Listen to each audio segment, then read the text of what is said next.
పాంచభౌతికమైన భవనంబు దేహంబు, పాంచభౌతికమైన భవనంబు దేహంబు, పురుషుండు దీనిలో పూర్వకర్మవశముననొకవేళ వర్తించు దీపించు, దరి అయిన ఒకవేళ తొలగిపోవు. చెడనేని దేహంబు చెడుగాని పురుషుండు చెడడాతనికి ఎంత చేటు లేదు. దేహమునకు దేహపుంజమునకు వేరుగాని ఏకత్వంబు కానరాదు. దారువుల వెలుంగుదహనుని కైవడి గాయముల చెరించు గాలి భంగి, నాల నీలమైన నభము చాట్పున వేరు తెలియవలయు దేహి దేహములకు. పాంచభౌతికమైన భవనంబు దేహంబు. నిన్న ఉపన్యాసంలో ఈ పద్యం మీద పాంచభౌతికమైన భవనంబు దేహంబు, ఈ దేహం మన ఈ శరీరం నిర్మాణం ఎట్లా గావింపబడింది. మీరు ఒకవేళ ఇల్లు కట్టుకోవాల్సి వస్తే దానికి ఏం కావాలి? ఇటుక, ఇసుక, ఇనుము ప్రధాన వస్తువులై ఉంటాయి. ఇటుక, ఇనుము, ఇసుక, ఇకార త్రయం. అప్పుడు ఇల్లు అవుతుంది. అది ఆ ఇల్లు ఇల్లాలకి వశమైపోతుంది. ఎంత డబ్బు పెట్టి కట్టినా అప్పులు పాలైపోయినా ఏమంటారు? ఇల్లు ఇల్లాలు అంటారు. నీ పేరే ఉండదు. ఆ అంగారి పర్మిషన్ ఉంటే లోనకు పోవాలి, లేదా బయటకు కూర్చోవాల్సిందే. యజమాని కూడా, యజమాని వ్యవహారం ఆఫీసుల్లో, బయట ఆయన వ్యవహారం అంతా. ఇంట్లో అమ్మగారే. ఆ అనుమతి లేకుండా ఏం చేసే అవకాశాలు ఉండవు. పాంచభౌతికమైన భవనంబు దేహంబు.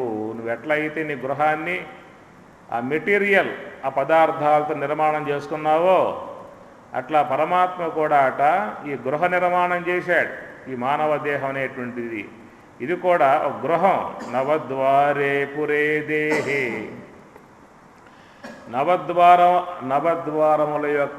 నవద్వారములు కలిగి ఉన్నటువంటి ఒక గృహం ఈ దేహం అట, ఒక గృహం అన్నారు. దీనికి ఏమిటయ్యా మెటీరియల్ పదార్థములంటే పంచభూతములు అన్నారు. ఈ విశ్వమంతా పంచభూతాలే, ఇంకా వాటికంటే ఇంకో వస్తువు ఏమీ లేదు. ఆకాశము, వాయువు, అగ్ని, జలము, భూమి, ఇవి పంచభూతాలు అన్నమాట. ఈ పంచభూతముల చేత నానా విధాయకాలుగా విశ్వమంతా ఏర్పడింది కాబట్టి ప్రపంచము అని పిలుస్తూ ఉన్నాం దీన్ని మనం.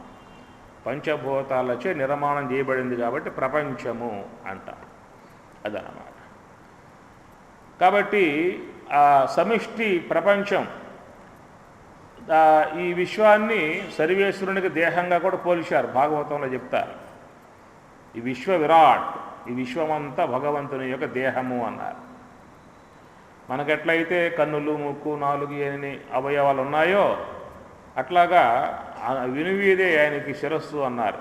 ఈ భూమే పాదములు, సముద్రమే ఉదరము, లతగుల్మాదులే రోమములు, మేఘములే ఎంట్రుకలు, సూర్యచంద్రాదులే నేత్రములు, వేదమే శ్వాస, మహద్వాయువే శ్వాస, దేవతలే ఇంద్రియములు, పర్వతములే ఎముకలు.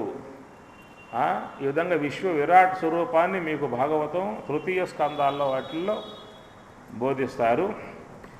అట్లా ఈ యొక్క సమిష్టిగా ఉన్నటువంటి దేహం ఆయనకు సర్వేశ్వరునికి దేహమై ఉండగా మన ఈ దేహం కూడా ఆ సమిష్టి పంచభూతాల నుండే మన ఈ దేహం కూడా నిర్మాణం చేయబడి ఉన్నదన్నమాట.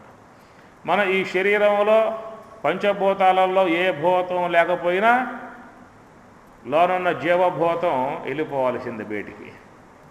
అది చూడండి, మన శరీరంలో మరి ఆకాశం ఉండాలా వద్దా? ఉదయం లేవగానే ఏం చేస్తావు? టిఫిన్ వేసావు, మధ్యాహ్నం మరలా భోజనం వేసావు, వాళ్ళ మధ్య మధ్య పానీయం సమర్పయామి, ఉత్తరాపోషణం సమర్పయామి, కాఫీ టిఫిన్ అవి ఇవి పడేస్తాం. రాత్రి అయిందా అంటే మళ్ళా తుష్టిగా పడేస్తున్నాము. అంటే లోన ఖాళీ ఉన్నది, ఖాళీ ఉంది కాబట్టి ఆహారం వేస్తూ ఉన్నాం, గాలి పీలుస్తూ ఉన్నాం, బ్లడ్ ప్రెషర్ తిరుగుతూ ఉన్నది. ఇట్లా మన శరీరంలో ఖాళీ భాగం అవసరము అన్నారు. రెండవది వాయువు. మన దేహంలో వాయువు ఉండొద్దా? అవసరం లేదా? మన శరీరంలో గాలి అవసరం. అన్నం లేకపోయినా ఉంటాం, 4 పూట్లైనా గాలి పీల్చకుండా ఉంటామా? కాబట్టి మన శరీరంలో గాలి ఎంతో ముఖ్యము అన్నారు. రోజుకు 21,600 సార్లుగా మన దేహంలో సంచారం జరుగుతున్నది ఈ శ్వాస. 21,600 హంసలు అని చెప్పని అంటారు. మూలాధారమునందు 600 హంసలు, స్వాధిష్టానములో 6,000 హంసలు, మణిపూరకమునందు 6,000 హంసలు, అనాహతమునందు 6,000 హంసలు, విశుద్ధ చక్రమునందు 1000 హంసలు, ఆజ్ఞాచక్రమునందు 1000 హంసలు, సహస్రారమునందు 1000 హంసలు, మొత్తం లెక్క పెట్టుకుంటూ పోతే 21,600 హంసలు మన శరీరంలో జరుగుతున్నాయి రోజు మొత్తం మీద. అది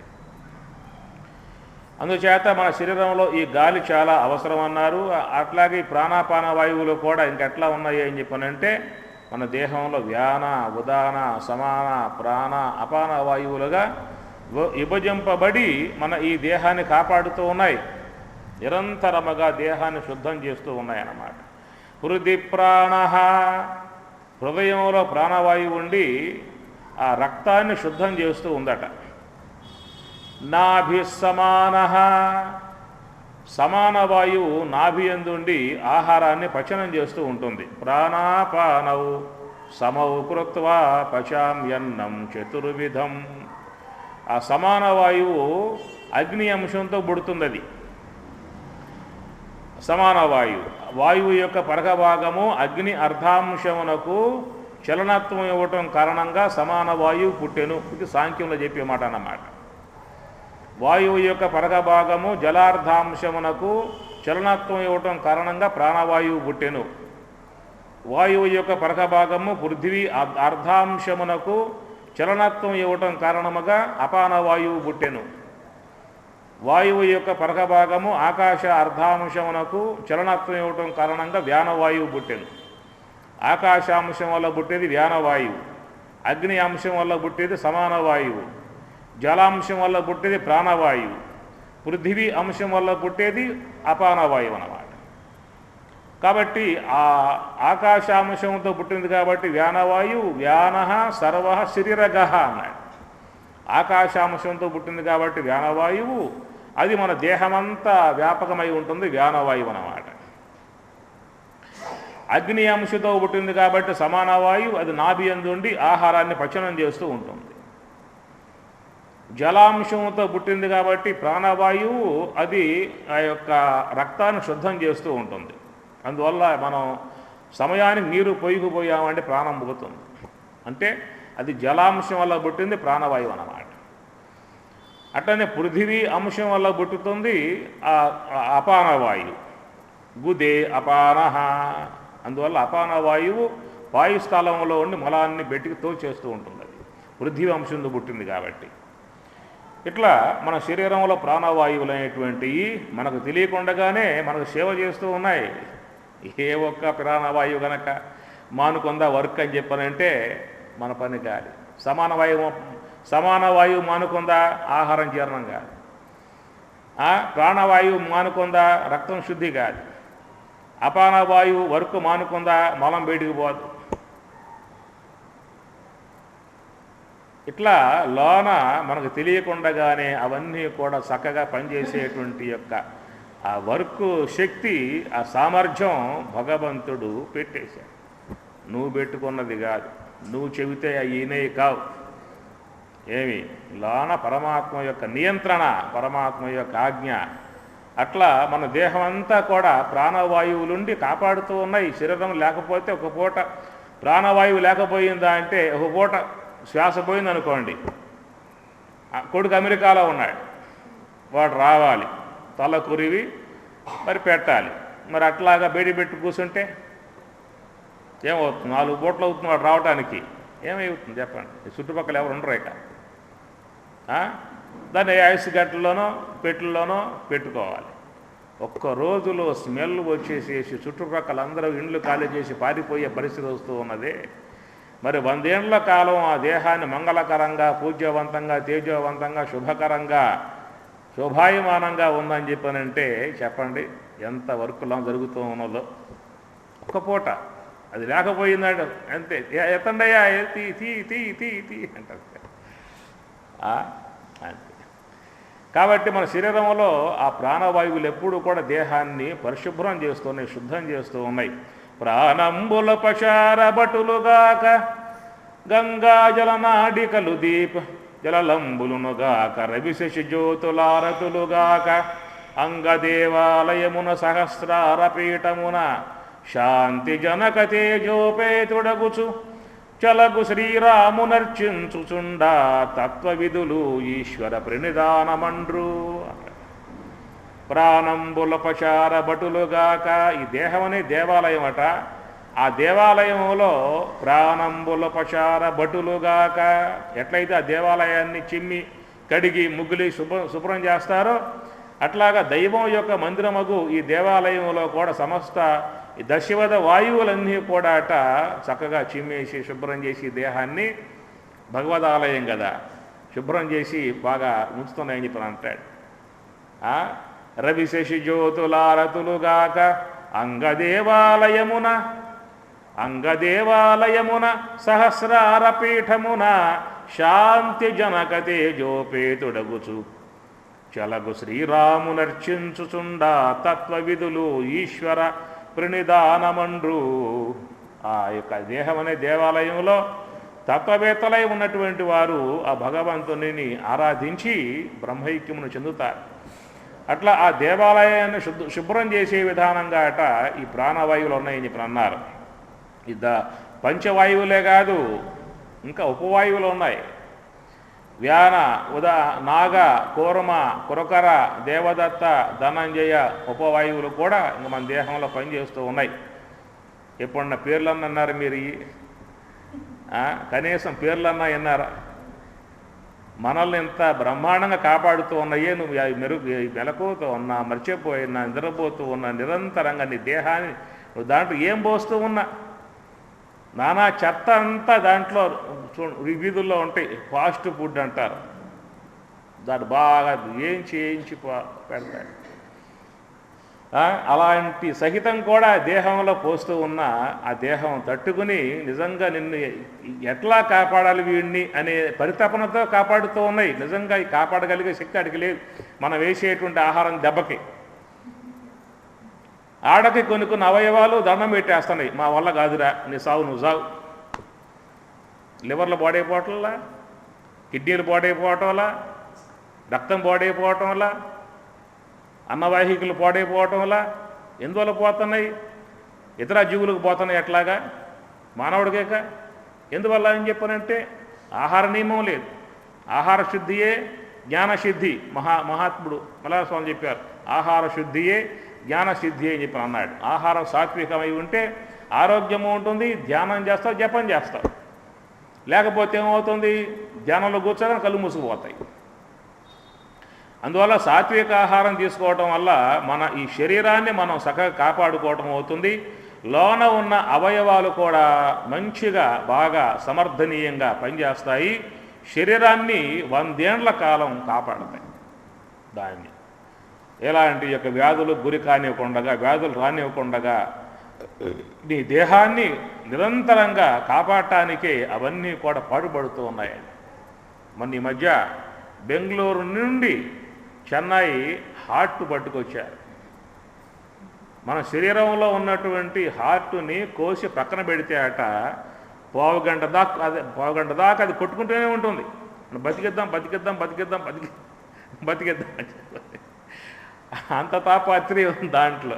వీడు బతికిద్దామని చెప్పేసి అని అంత తాపత్రయం ఉంది అవయవాలకు. ఏ అవయవం కూడా విశ్రాంతి లేదు వాటికి. రాత్రి తల్లి గర్భంలో ఏనాడు అది వాటి యొక్క క్రియ వాటి ఫంక్షన్ ఆరంభమయ్యిందో కానీ నువ్వు 100 ఏళ్ల కాలం జీవించినా కూడా క్షణకాలం కూడా విశ్రాంతి లేకుండా నిరంతరంగా పనిచేస్తావు. నువ్వు గంట పని చేసావు అనుకో 2 గంటలు పడుకోవాలి. వాటికి వ్యాన ఉదాన సమాన ప్రాణ అపాన వాయువులు దేహంలో ఉండి శుభ్రం చేస్తున్న దేహాన్ని నాగ కూర్మ కురకర దేవదత్త ధనంజయ ఉపవాయువులు ఇంకా ఉన్నాయి. పైన పరమాత్మ వదిలిపెట్ట దేహాన్ని శుభ్రం చేయాలని చెప్పిన ఉద్దేశంతో ఉపవాయువులను కూడా పెట్టాడు దాంట్లో. చూడండి, మన కంటి మీద ఉన్న రెప్పలు అవి మూసుకుంటూ ఉంటాయి, తెరుచుకుంటూ ఉంటాయి. నువ్వు పెట్టావా డ్యూటీ వాటికి? ఎందువల్ల అంటే ఈ గాలిలో ఉన్నటువంటి ధూళి కణాలు మన కంటి మీద వచ్చి పడుతూ ఉంటాయి. పడటం వల్ల ఏమవుతుందంటే కన్ను దెబ్బతింటుంది. తత్కారణంగా ఏం చేశాడు పరమాత్మ అంటే పైన సన్నటి తంతువులు అంతటి నరాలు పెట్టి ఆ నరాల్లో నుంచి ఆ లాలాజలం ఊరే విధానంగా పెట్టాడు. ఆ లాలాజలం వస్తూ ఉంటే ఈ రెప్ప ఆడుతూ ఉంటే కడిగేస్తూ ఉంటుందన్నమాట.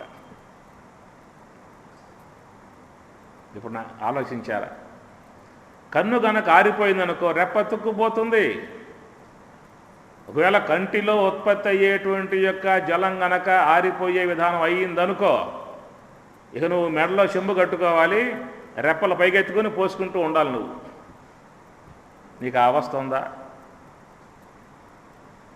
నిజంగా ఆరిపోవడం అనే పరిస్థితి లేదు. వీళ్ళ నోట్లో ఏమన్నా నెల జలం ఆరి నోరెండిపోతే ఎండిపోవచ్చేమో కానీ ఆ కంటిలో మాత్రం ఉన్నది సున్నితముగా ఉన్నటువంటి యొక్క సర్వేంద్రియానం నయనం ప్రధానం. ఆ నయనాన్ని కాపాడటానికి, నేత్రాన్ని కాపాడటానికి పరమాత్మ ఉన్నదే పైన లాలాజలం ఉత్పత్తి చేస్తూ అది కారుతూ ఉంటుంది. మీరు తిరుమల కొండకు పోతే మనం లోనకు పోయే ముందే ఎట్లా లాలాజలం అక్కడ జలం వస్తుంది, దారిలో వస్తూ ఉంటాయి, కాళ్ళు కడిగేసుకుని లోనకు పోతాం అన్నమాట. అట్లాగా కంటిలో ఎంత సన్నటి నరాలని చెప్పానంటే అంత సన్నటి నరాల్లో నుంచి ఆ యొక్క నీరు కారే విధానంగా పెడితే ఎప్పుడు కన్ను తడుస్తూ ఉంటే రెప్ప తుడుస్తూ ఉంటుంది. అదొక వాయువు అన్నమాట ఈ ఉపవాయువుల్లో. లేక ఈ కన్ను రెప్పలు మీరే మూసుకోవడం తెరుచుకోవడం పెట్టినట్లయితే పరమాత్మ ఈ బాధ్యత నాకు అవసరం లేదయ్యా, నాకు ఈ పని అవసరం లేదు, మీ కన్నులు కాబట్టి మీ రెప్పలు కాబట్టి మీరే మూసుకోండి, మీరు తెరుచుకోండి అంటే ఎంత అవస్థ? మీకేమైనా ఇబ్బంది ఉంది దాంట్లో? ఏమన్నా ఏ ఇబ్బంది లేకుండా పరమాత్మ చూసుకున్నాడు. అట్లా ఈ నాగ కూర్మ కురకర ఇంకోటి ఏం చేస్తూ ఉంటుందంటే మనం తినేటువంటి యొక్క ఆహార పదార్థాల యొక్క సంబంధ బ్యాక్టీరియా సంబంధ అణువులు ఈ నాళాలలో పెరిగిపోతాయి. వాటి కారణంగా థ్రోట్ క్యాన్సర్ కూడా కొంతమందికి వస్తూ ఉంటుంది. కనుక తిన్న తర్వాత కొంత పదార్థ భాగాలు అక్కడ మిగిలిపోతాయి కాబట్టి వాటిని తుమ్ము ద్వారా మొత్తం బయటికి కొట్టేస్తూ ఉంటుంది. అదొక వాయువు అన్నమాట. తర్వాత మన హృదయ కోశంలో ఆహార పదార్థాలు జీర్ణమైనప్పుడు కొన్ని ఆ వాయువులన్నీ కూడా ఉదర కోశంలో పేరుకుపోతాయి. అవన్నీ కూడా ఆవలింత అనేటువంటి దాని ద్వారా మొత్తం బయటికి పోసేస్తూ ఉంటుంది. అదొక వాయువు అన్నమాట. ఇట్లా చూసినట్లయితే మనలో దశవిధ వాయువులు మొత్తం దేహాన్ని శుభ్రం చేస్తూ ఉన్నటువంటి విధానం. అందువల్ల రెండవది ఏమిటయ్యా అని చెప్పనంటే గాలి అన్నారు. నిరంతరముగా సంచరించేటువంటి యొక్క ఆ గాలిని మహాత్ములు హంస అన్నారు, సోహం అన్నారు, అజపానామ గాయత్రి అన్నారు, శబల బ్రహ్మ అన్నారు, పరమాత్మ యొక్క సాకార ఆకారం అన్నారు. ఇది వాళ్ళ యొక్క భాషా సంబంధ పదాలు. మన యొక్క వ్యవహార భాషా సంబంధ పదాలు ఏమిటంటే బ్రీతింగు, ప్రాణవాయు, ఉచ్ఛ్వాస నిశ్వాసలు, శ్వాస, ఊపిరి. ఇది మన పరిధికి తెలిసి ఉన్నటువంటి పదజాలం. కానీ ఆ గాలికి మహాత్ములు ఏం పేరు పెట్టారని చెప్పానంటే హంస అన్నారు. పాలు నీరు ఏర్పరచి పాలలో ఓలలాడినదెనొక హంస, పాలు పడిన ఈ పరమహంసమున ఓలి ఉన్నదిదెనొక హంస, తిప్పలు బెట్టుచు తేలినదిదిగో ఉబ్బు నీటిపై ఒక హంస అని తత్వవేత్తలు దీనిని హంస అన్నారు. హంససోహం హంససోహం హంససోహం సోహం ఇతి కేలతి పిండాండే భగవాన్ కేలతి పిండాండే అని సదాశివ బ్రహ్మేంద్ర స్వాముల వారు దీని గురించి ఒక కీర్తన రాశాడు. హంససోహం హంససోహం హంససోహం సోహం గీతి కేలతి పిండాండే భగవాన్ కేలతి పిండాండే. పిండాండ ఈ దేహంలో భగవంతుడు ఈ హంస రూపముగా కేలతి కీలిస్తూ ఉన్నాడు, సంచారం చేస్తూ ఉన్నాడు. అందువల్ల ఈ గాలిని మనం గాలి అని పిలిచేటువంటి యొక్క ఈ శ్వాసన వాళ్ళు హంస అన్నారు. ఈ శ్వాసనే మహాత్ములు బ్రహ్మము అన్నారు. వాయో త్వం ఏవ ప్రత్యక్షం బ్రహ్మాసి త్వాం ఏవ ప్రత్యక్షం బ్రహ్మ వదిష్యామి సత్యం వదిష్యామి ఋతం వదిష్యామి సత్యం వదిష్యామి తన్మాం అవతు తద్వక్తారం అవతు అవతు మాం అవతు వక్తారం అని శాంతి మంత్రంలో మహాత్ములు ఓ వాయువ ప్రత్యక్షం బ్రహ్మాసి మాకు ప్రత్యక్షంగా కానవచ్చేటువంటి బ్రహ్మము అని చెప్పిన అన్నారు. అది నిర్వికారమై నిరాకారమై స్వప్రకాశమై చేతనాత్మికమై నామరూపరహితమై సర్వాధారమై సచ్చిదానందమై ఏ బ్రహ్మమైతే విశ్వానికి అధిష్టానముగా ఉన్నదో ఆధారమై ఉన్నదో సమస్త జీవులలో ఆత్మగా ఉన్నదో అట్టి ఆ బ్రహ్మము శ్వాస రూపముగా సంచారం కలిగి ఉన్నది అంటారు వాళ్ళు. అందువల్ల ఆ శ్వాసని బ్రహ్మము యొక్క సాకారాంశము, బ్రహ్మము యొక్క సాకార రూపము, ఆ హంస యొక్క మార్గంలో పోవటాన్ని సాకార పూజ అని అంటారు. తత్వవేత్తలకు సాకార పూజ అది. మనకు సాకార పూజ అంటే ఒక విగ్రహం పెట్టుకుని ఆరాధించుకుంటాం, అది మనకు సాకార పూజ. మన స్థాయికి మనం ఉన్నటువంటి యొక్క గృహస్థులుగా ఉన్నటువంటి వారు కాబట్టి వ్యావహారికంలో మునిగి ఉన్నారు కాబట్టి విషయభోగాలలో మునిగి ఉన్నారు కాబట్టి అంత లెక్క పోయే పరిస్థితి లేదు కాబట్టి వీళ్ళ స్థాయికి సాకార విధానం ఉన్నటువంటిది విగ్రహం. యోగులకి అది వాళ్ళ స్థాయి వేరు. మన స్థాయిగా వాళ్ళని కొలవకూడదు, మన స్థాయిగా వాళ్ళు తీసుకురాకూడదు. వాళ్ళు సమస్తం వాళ్ళు త్యజించారు. వాళ్ళకి ఎలాంటి యొక్క వ్యవహారాలు లేవు. కేవలం వాళ్ళ యొక్క ధ్యాస అంతా నిర్గుణ బ్రహ్మం మీద ఉంటుంది కాబట్టి వాళ్ళకేమిటయ్యా నిర్గుణ బ్రహ్మమును పొందేటువంటి యొక్క ఉద్దేశముతో ఉన్నటువంటి వారికి ఏమిటి సాకార పూజ అంటే హంస ప్రక్రియ అన్నమాట. హంస ద్వారా వాళ్ళు బ్రహ్మ పదార్థాన్ని చేరుకుంటారు. సత్యలోకంపు జాడ హంస కెరుక ఇను దానిపై స్వారి చేయించు మానసముతో అంటాడు మహాత్ముడు. సత్యలోకంపు జాడ హంస కెరుక నిర్గుణమై ఉన్నటువంటి యొక్క బ్రహ్మము యొక్క తత్వాన్ని చేర్చేటువంటి యొక్క సామర్థ్యం ఒక శ్వాసకు మాత్రమే ఉన్నది అంట. ఆ విధానం వేరు, ఆ ప్రక్రియ వేరు. అది అంతా కూడా తత్వవేత్తల యొక్క వాళ్ళ నుంచి వచ్చేటువంటి యొక్క మాటలు. అది ఆ కోణంలోకి పోతే అప్పుడు మీకు తత్వవేత్తల యొక్క భావాలు అప్పుడు మీకు అవన్నీ గోచరిస్తాయన్నమాట. మూడు త్రోవల దిశాకారం మూటి నడుమను శ్రీకారం సూచేదంతయు సాకారం చూపు నిలిపితే నిరాకారం అని బ్రహ్మేంద్ర స్వాముల వారు తన తత్వాల్లో చక్కగా ఆయన రాసుకున్నాడు. మూడు త్రోవల దిశాకారం మూటి నడుమను శ్రీకారం. మూడు త్రోవలు ఉన్నాయి, 1, 2, 3. 3 త్రోవలు. అనుట వినుట కనుట 3 త్రోవలు. 3 త్రోవల దిశాకారం. కాబట్టి వీటి ద్వారా పోయామనుకో ఏం తెలియబడుతుంది? సాకారం. ఈ సాకారాత్మికమై ఉన్నటువంటి యొక్క విశ్వము నీకు గోచరిస్తుంది అన్నాడు. 3 త్రోవల దిశాకారం మూటి నడుమను శ్రీకారం మూటి నడుమను శ్రీకారం. మూటి నడుమ ఏదో ఉన్నది అన్నారు. ఇది హంస మహాకారణం అన్నారు. అది హంస యొక్క మార్గం ఆడున్నది. ఆ మూటి నడుమ వాళ్ళుంటారు తత్వవేత్తలు. ఆ మూడింటికి నడుమ హంసతో వాళ్ళు ఉంటారు. మనం ఈ మూడుతోనే సరిపెట్టుకుని ఉన్నాం. అయ్యా మాకు అది వద్దులే, మాకు ఈ మూడు చాలే. అనుట, వినుట, కనుట. అనుట అంటే మాట్లాడటం, వినుట అంటే వినటం, కనుట అంటే చూస్తాం అన్నమాట. ఇక్కడ అనుట అనేది కాకుండా తినుట పెట్టుకుంటే కొంచెం బాగుంటుంది అనుకుంటాను. అది కొంచెం ప్రీతిగా మనకి అనుట కంటే తినుట అయితే కొంచెం ఆనందకరంగా ఉంటుంది. కాబట్టి తినుట, వినుట, కనుట. ఇంకేమిటయ్యా జీవితం మనకే? పొద్దున్న లేచావు అని చెప్పనంటే రమణ భగవానుడు అన్నాడు, రమణ మహర్షి, ఏమిరా మీరంతా కూడా ఈశ్వర సేవకులా ఇంద్రియ సేవకులా అని చెప్పి అడిగాడు. ఎవరు?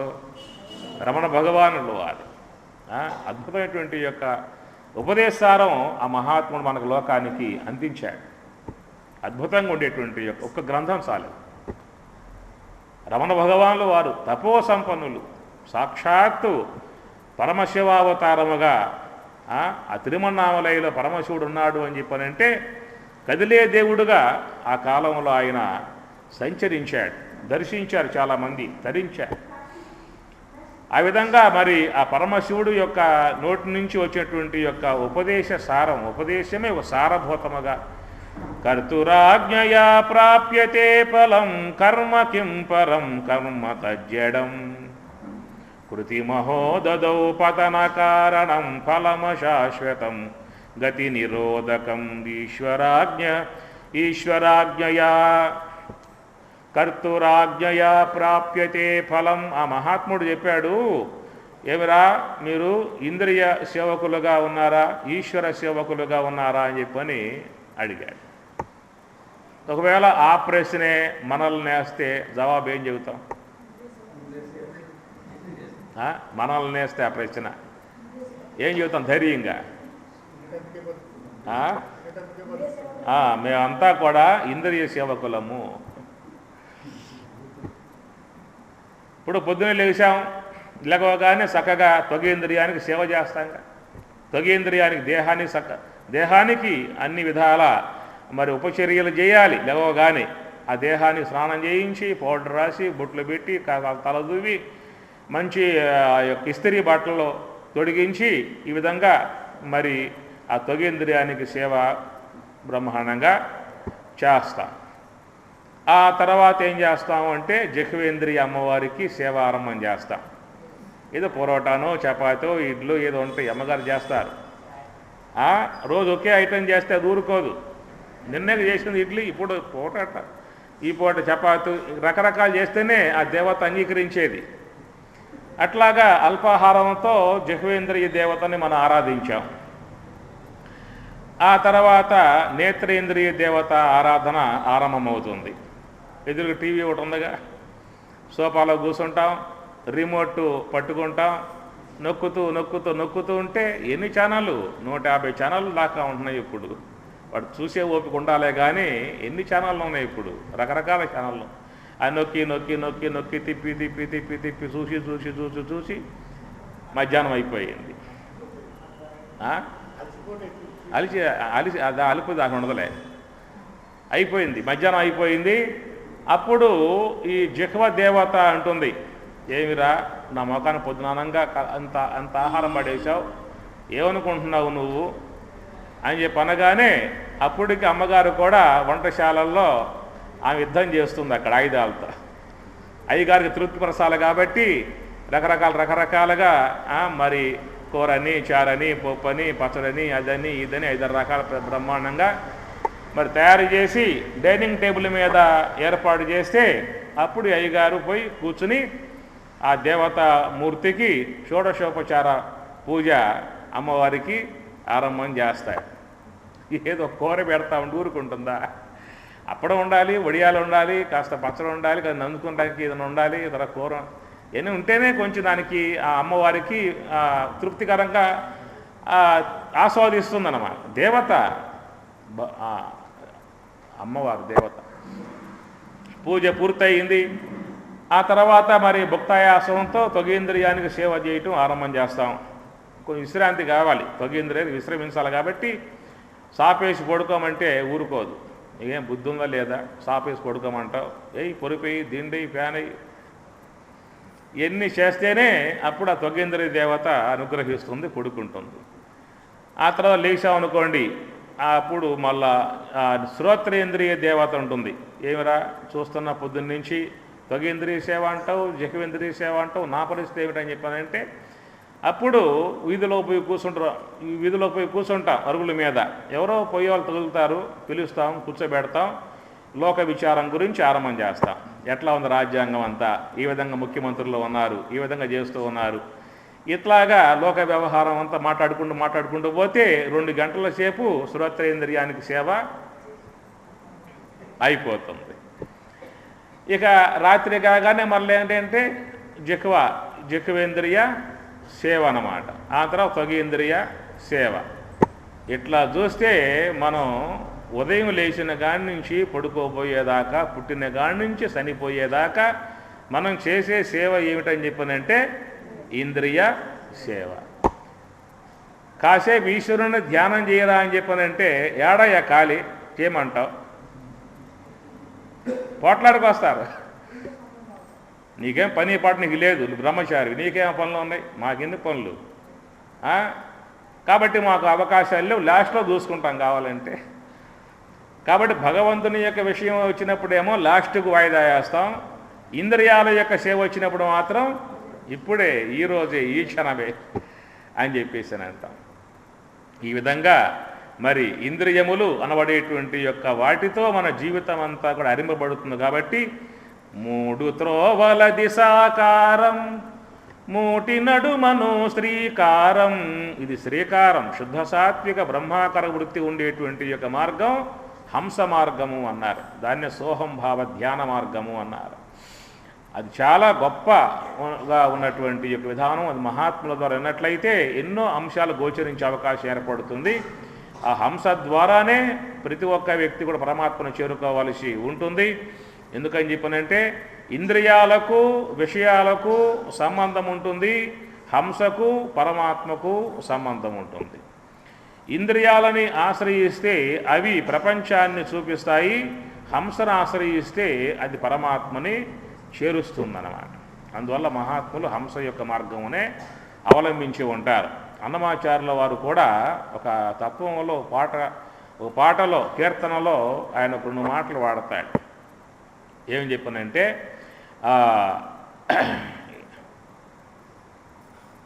అది అద్భుతమైనటువంటి యొక్క ఆ ఉయ్యాల పాటలో ఆయన వినిపిస్తాడన్నమాట. పలుమారు ఉచ్ఛ్వాస పవనమందుండని భావంబు తెలిపినే ఉయ్యాల. అది అమ్మగారు జ్ఞాపకం వచ్చేసేసిన తప్ప. అలరచంచలమైన ఆత్మలందుండని వలవాటు చేసినే ఉయ్యాల. పలుమారు ఉచ్ఛ్వాస పవనమందుండ నీ భావంబు తెలిపినే ఉయ్యాల ఉయ్యాల. పలుమారు ఉచ్ఛ్వాస పవనమందుండ నీ భావంబు తెలిపినే, నీ ఉనికి, నువ్వు ఉన్నటువంటి పరమధామం ఉన్నదే సత్యస్వరూపం, దాని యొక్క ఉనికి నాకు తెలియబడింది ఉచ్ఛ్వాస వెంబటే ఉండటం కారణంగా అని చెప్పేసి ఆయన తన కీర్తనల్లో రచిస్తాడు. కాబట్టి ఈ శ్వాసను, ఈ గాలి మన దృష్టిలో, అది మహాత్ముల దృష్టిలో హంస, అది సోహం, అజపానామ గాయత్రి, శబల బ్రహ్మము, సాకార బ్రహ్మం. అది లేకపోతే లోకమే లేదు.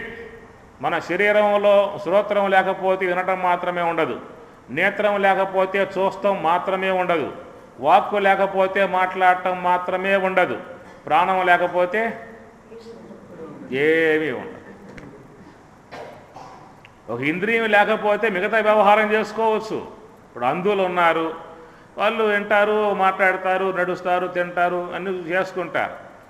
అట్లనే చెవులు లేవనుకోండి, వినపడే విధానం ఉండదు కాబట్టి మిగతా చూసుకోవచ్చు, తినవచ్చు, నడవచ్చు, ఏమేమి చేసుకోవచ్చు. అదే వాక్కు లేదనుకో, పేడబోయి ఏ గొడవ ఉండదు, మౌనేన కలహం నాశని చెప్పని అంటాం, మన నోరు మూయలేంగా. కాబట్టి వాక్కు లేదనుకో వాడికి ఏ గొడవ లేదు, కమ్మన మునీశ్వరులాగా ఉంటాడు, ఎలగబెట్టిన తింటాడు, పడుకుంటాడు, అన్నగా టీవీలు చూసుకుంటూ ఉంటాడు. ఏవి. అందుచేత మన శరీరంలో ఏ ఇంద్రియం లేకపోయినా పర్వాలేదు, కానీ ప్రాణం లేకపోయిందా అంటే ఏది లేదు. ఒకప్పుడు సర్వేంద్రియాలకు కూడా గొడవ వచ్చింది. నేను ఈ దేహాన్ని నడుపుతూ ఉన్నాను, నా వల్లే ఈ దేహం పనిచేస్తున్నది, నేను లేకపోతే ఆ దేహం యొక్క వ్యవహారం అంతా మూలబడిపోతుంది, కూలిపోతుంది అన్న విషయంగా గొడవ వచ్చింది ఇంద్రియాలకి. ముందుగా నేత్రేంద్రియం వచ్చింది. అయ్యా, నేను నా పుట్టింటికి వెళుతూ ఉన్నాను, తర్వాత నీ పరిస్థితి ఏమిటో చూసుకోండి ఎట్లా ఉంటుందో అని చెప్పేసి నేత్రేంద్రియం కాస్త తన పుట్టింటికి వెళ్ళిపోయింది. ఎక్కడికి? అగ్ని నేత్రేంద్రియ పుట్టిల్లు అన్నమాట, ఆడకపోయింది. కొద్ది కాలం అయిన తర్వాత ఆ ఇంద్రియం వచ్చింది. నేను లేను కదా, మరి ఎట్లా మీరు కాలం గడిపారని చెప్పానంటే, మాకేం ఇబ్బంది లేదు, మేము తిన్నాము విన్నాం అని వ్యవహారం చేసుకున్నాము, కాబట్టి మాకు వచ్చిన ఇబ్బంది ఏమి లేదని చెప్పి అన్నాయి ఇంద్రియాలు. తర్వాత శ్రోత్రేంద్రియం అన్నది, ఇప్పుడు నేను పోతున్నా చూడమని చెప్పి అన్నది. సరే పోవే చూద్దామని చెప్పి అన్నాయి చెప్పండి. అది కాస్త పోయింది. పోయిన తర్వాత వ్యవహారం నడుస్తున్నది, తింటున్నాడు అంటున్నాడు, వ్యవహారం చేసుకుంటున్నాడు. కొద్ది కాలం అయిన తర్వాత తన పుట్టిల నుంచి ఆకాశం నుంచి వస్తే అడిగింది, నేను లేను కదా, ఎట్లా జరిగింది వ్యవహారం అని చెప్పానంటే, మాకేం ఇబ్బంది లేదు, బాగా జరిగిందని చెప్పాను. ఇట్లా ఒక్కొక్క ఇంద్రియం పోయి వస్తాయి అన్నమాట. చివరికి ఈ ప్రాణవాయువు అందనమాట. ఇప్పుడు నేను పోతున్నా చూడమని చెప్పింది.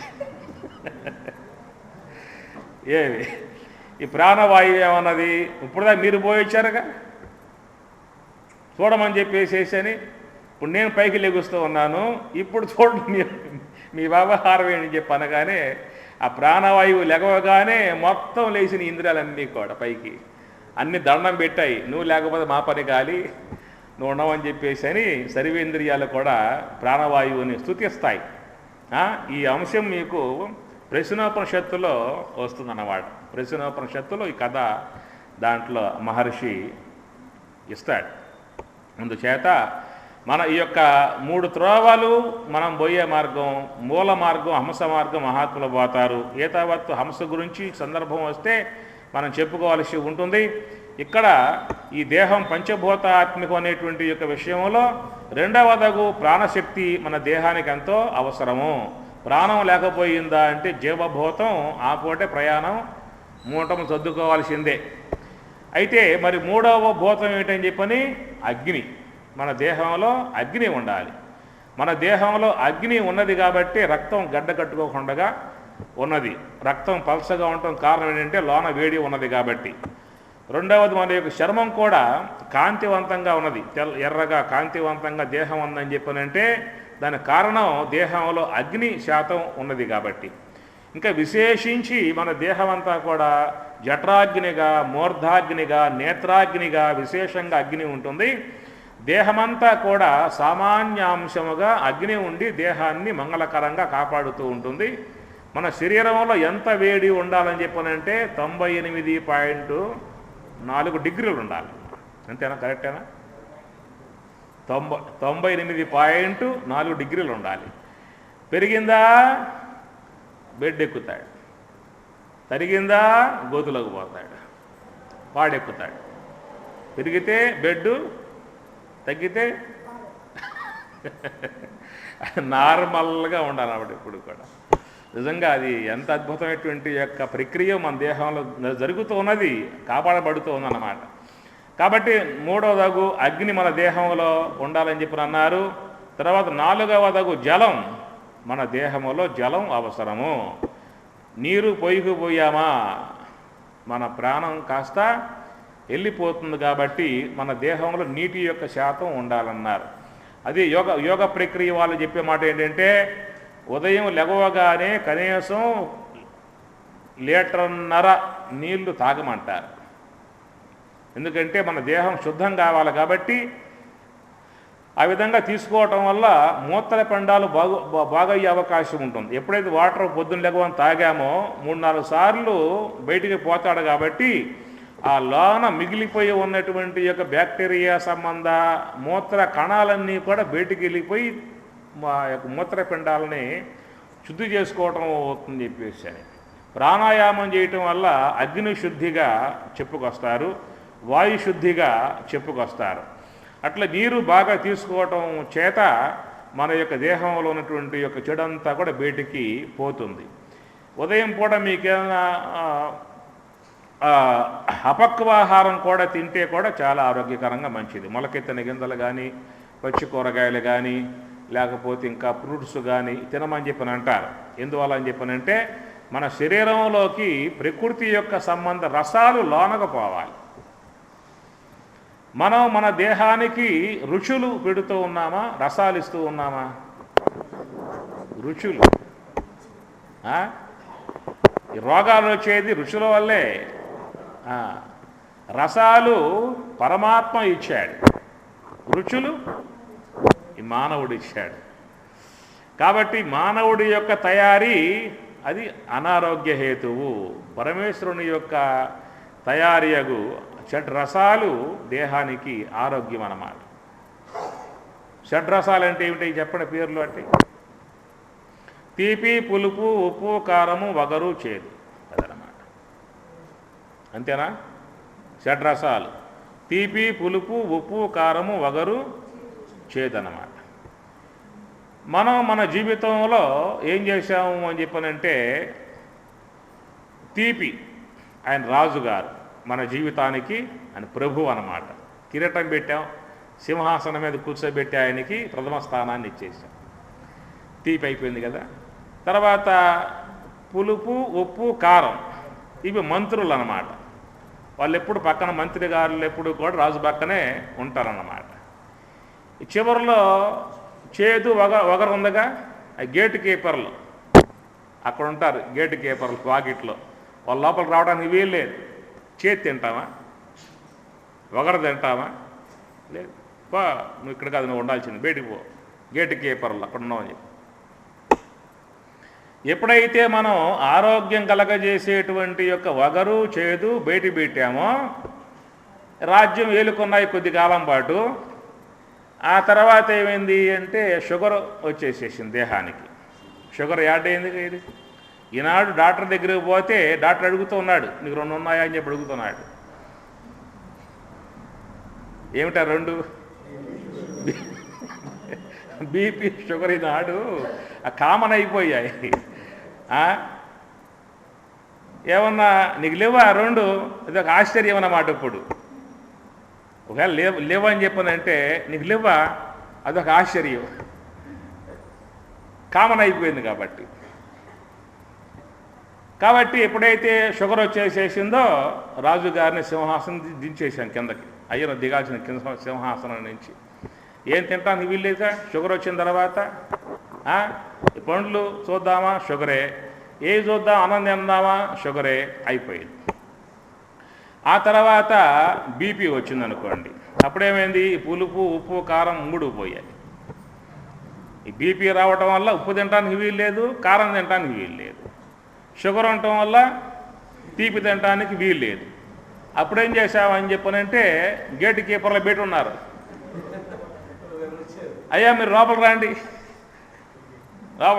మీరు ఉన్నది మీరు బయటకు పోండి. ఈ రాజుగారిని మంత్రులు బయట కూర్చోబెట్టాము. బయట ఉన్నటువంటి గేట్ కీపర్లుగా ఉన్నటువంటి వాళ్ళనేమో తీసుకొచ్చి సింహాసనం ఎక్కించి మీరే రాజులు, మీరే ప్రభువులు అని చెప్పేసి.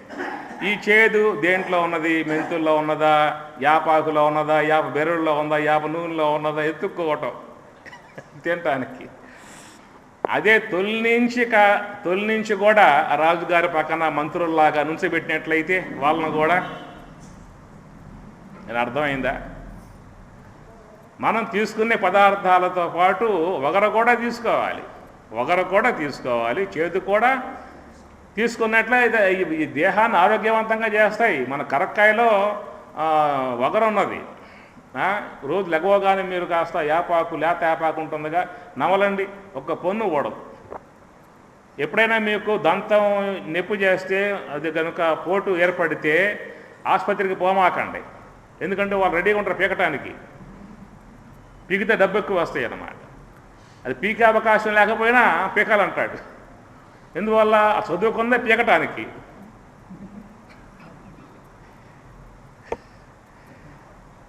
ఏదన్నా పన్ను కనుక పుచ్చి బాధగా ఉంటే అమ్మవారు జగన్మాత యొక్క యాప చెట్టు అమ్మవారు కదా, లేత ఆకుని మీరు దూసి నోట్లో వేసి బాగా నమిలి పుల్లింగ్ చేయండి 2 రోజులు, మీకు లోనన్న పురుగంతా పోతుంది, మళ్ళా పన్ను మీకు మీ వశం అవుతుంది.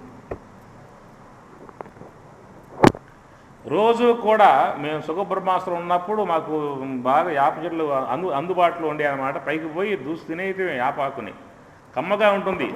తినగవేము తీయనుండు అనగరాగం అతిశయిల్లుచునుండు, తినగవేము తీయనుండు సాధనంబున పనులు సమకూరు ధరలోన. యాపాకు చాలా తీయగా ఉంటుంది, అది అలవాటైతే ఎంతో కమ్మగా ఉంటుంది, లేతాకు కమ్మగా ఉంటుంది.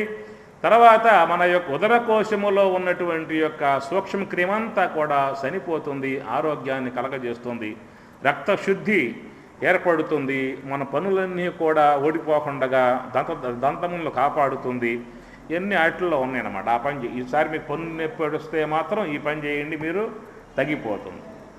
రెండవది కరక్కాయ కూడా రాత్రిపూట నానబెట్టి రావి చెంబులో నానబెట్టి పొద్దున్నే ఆ వాటర్ తాగినట్లయితే ఆ కరక్కాయ యొక్క జలం అనేది మన దేహానికి ఎంతో ఆరోగ్యాన్ని ఇచ్చేటువంటిదిగా ఉంటాయన్నమాట. మనం ఈ తీపికి వగరకి పులుపుకి కారాలకు అలవడబడిపోయావే కానీ అవి తీసుకోవటం లేదు. అవి మనకి ఆరోగ్యాన్ని ఇచ్చేటువంటివి రసాలు ముఖ్యంగా దేహంలోకి పోగలిగితే మన దేహం ఆరోగ్యవంతంగా ఉంటుంది. రుచులు ఆరోగ్యాన్ని ఇవ్వవు, రుచులు అనారోగ్యాన్ని ఇస్తాయి. రసాలు ఆరోగ్యాన్ని ఇస్తాయి, రసాలు పరమాత్మ యొక్క ప్రసాదము, రుచులు మానవుని యొక్క తయారీ. ఇవి అనారోగ్య హేతువులు అని చెప్పి అన్నారు. కాబట్టి పొద్దున్న లెగవగానే నీరు బాగా త్రాగండి, ఆరోగ్యం కాపాడుకోండి. మన దేహంలో నీరు అవసరమై ఉన్నది. 5వ భూతం పృథివీ అంశం. 5వ భూతం పాంచభౌతికమైన భవనంబు దేహంబు. ఈ దేహం ఎలాంటిదయ్యా అంటే పంచభూతాత్మిక భవనము. దీంట్లో ఆకాశము ఉన్నది.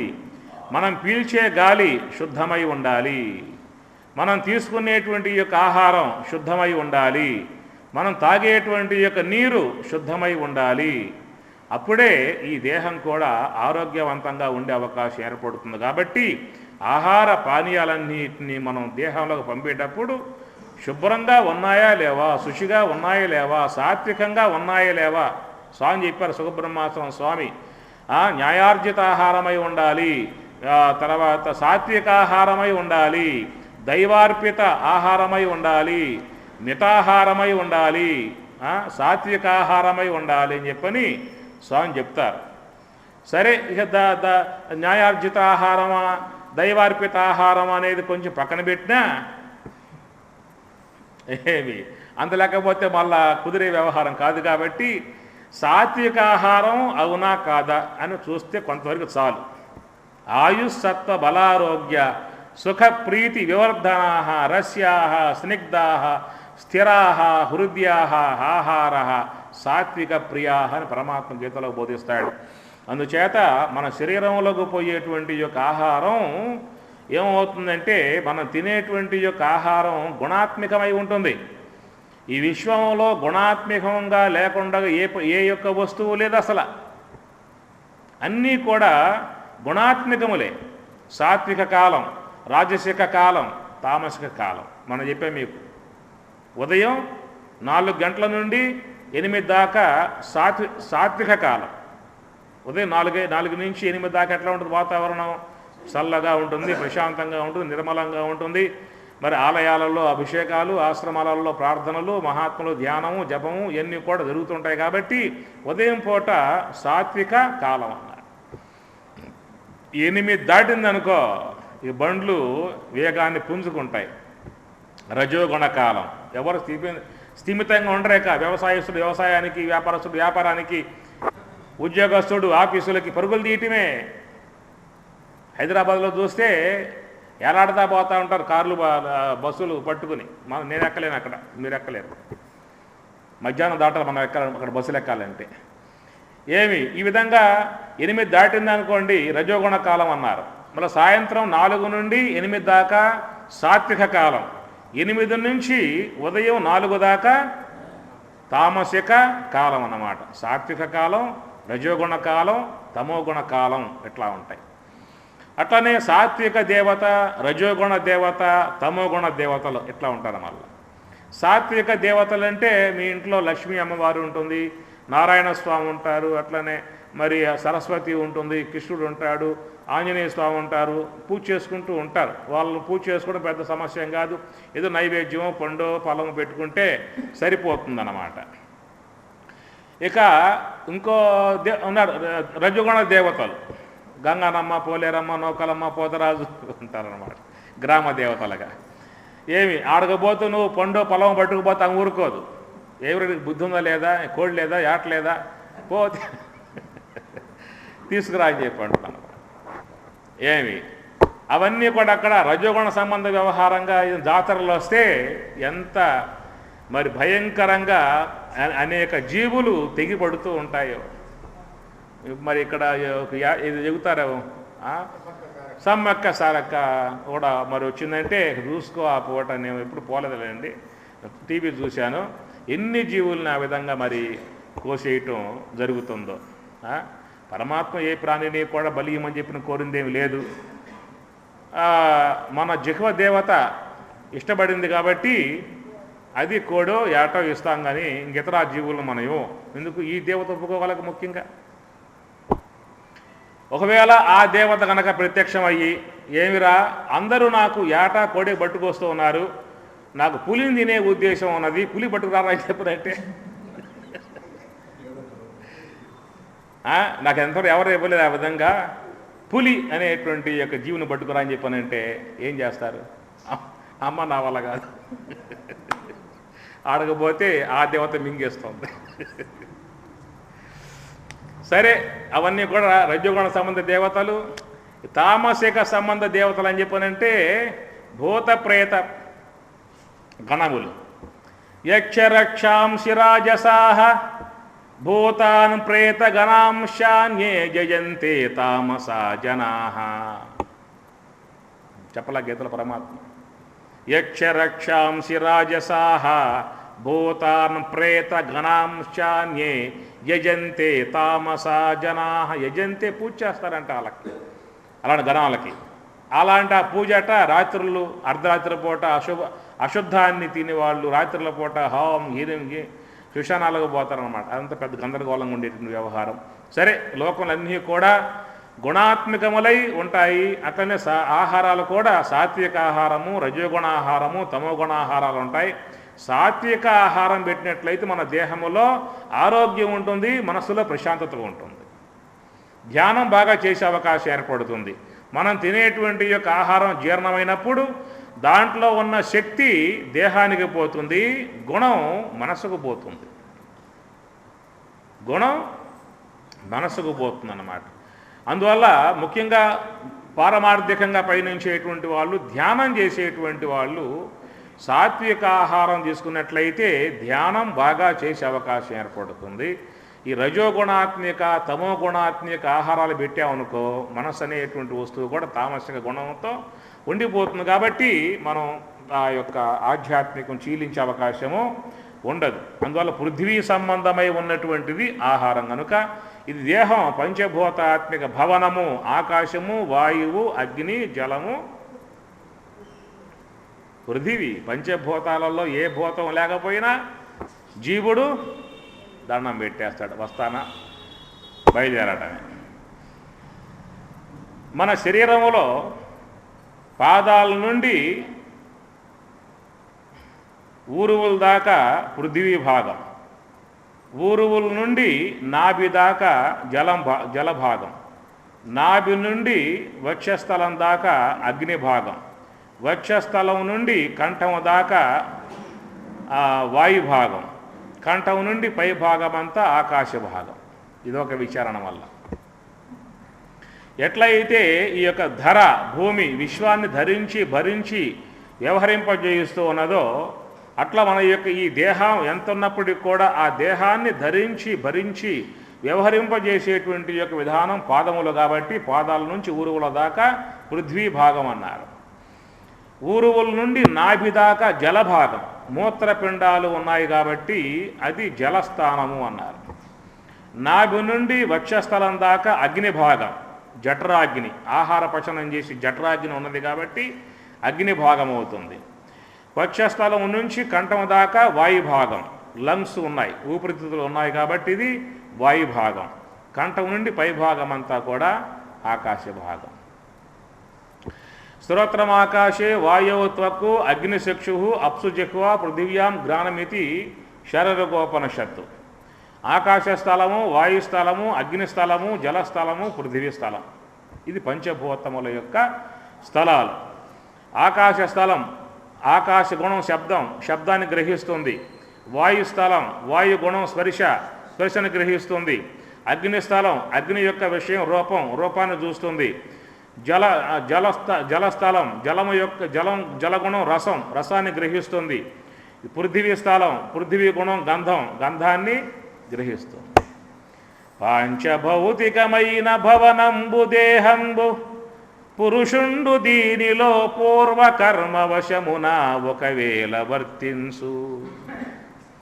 ఈ విధంగా పంచభూతాత్మికమై ఉన్నటువంటి యొక్క ఆ దేహం పరమాత్మ ద్వారా నిర్మాణం అద్భుతంగా చేయబడగా, అలాంటి ఆ దేహములో ఈ జీవుడు పూర్వకర్మవశమునొకవేళ వర్తించు. గత జన్మలో చేసుకున్నటువంటి యొక్క కర్మను చక్కగా పెట్టుబడిగా పెట్టుకొని ఈ దేహంలోకి ప్రవేశించాడు. దీపించుదరి అయిన ఒకవేళ తొలగిపోవు, పూర్వకర్మ వశమునొకవేళ వర్తించు. దీపించుదరి అయిన ఒకవేళ తొలగిపోవు. ఎప్పుడైతే ఆ ప్రారబ్ధం అనేటువంటిది అయిపోయిందో, ప్రారబ్ధం ఉన్నంత వరకే ఈ దేహములో ఉంటాడు. ప్రారబ్ధం అయిపోయిన మరుక్షణములో దేహం ఖాళీ చేయాల్సింది, ఉండటానికి వీళ్ళే. ప్రారబ్ధం భోగతో నశ్యేత్ అన్నాడు. ప్రారబ్ధం భోగతో నశ్యేత్. ప్రారబ్ధం ఉన్నంత వరకే. ప్రారబ్ధం అంటే ప్లస్ ఆరబ్ధం, స్టార్ట్ అయింది కర్మ, రన్నింగ్ అన్నమాట. ఆ ప్రారబ్ధము అనేది జ్ఞానికైనా అనుభోక్తవ్యమే, అజ్ఞానికైనా అనుభోక్తవ్యమే. అది పోయేది లేదు. అయితే మహాత్ములు అనుభవిస్తున్నట్లుగా కనబడతారు, దాని యొక్క బాధలకు వాళ్ళు గురి కారు.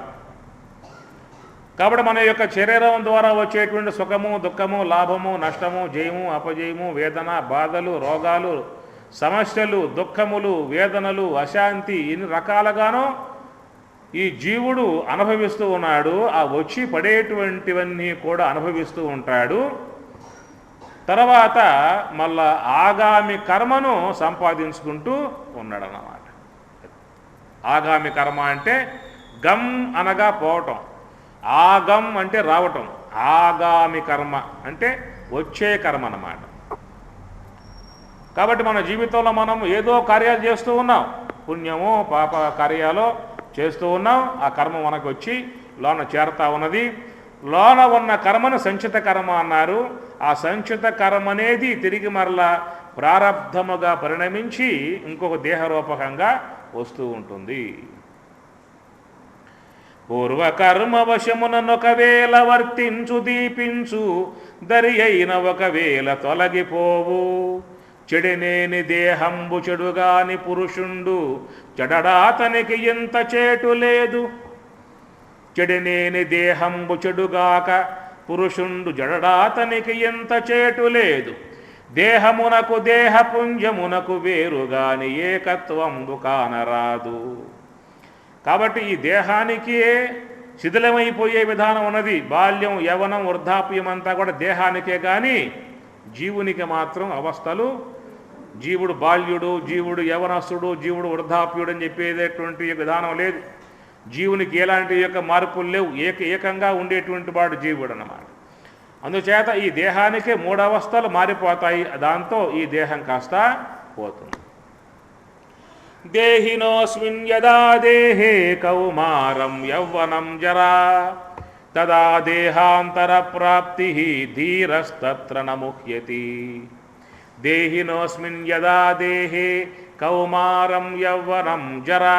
మూడే పరమాత్మ పెట్టింది: బాల్యం, యవ్వనం, వృద్ధాప్యం. బాల్యం పోతే పోయింది లేవాయా, యవ్వనం బ్రహ్మాండంగా మంచిది వచ్చిందని చెప్పి అనుకుంటాడు. యవ్వనం ఎట్లా ఉంటుంది? మంచి శక్తివంతంగా, తేజవంతంగా పరుగు తీస్తూ రక్తం ఉరుకుతూ ఉండే విధానం. కాబట్టి బాల్యం పోతే పోయిందిలే, బ్రహ్మాండమైనటువంటి యవ్వనం వచ్చింది, ఆనందించవచ్చు. అదే యవ్వనం పోతే పోయింది లేవాయా, వృద్ధాప్యం అన్న వచ్చిందిగా.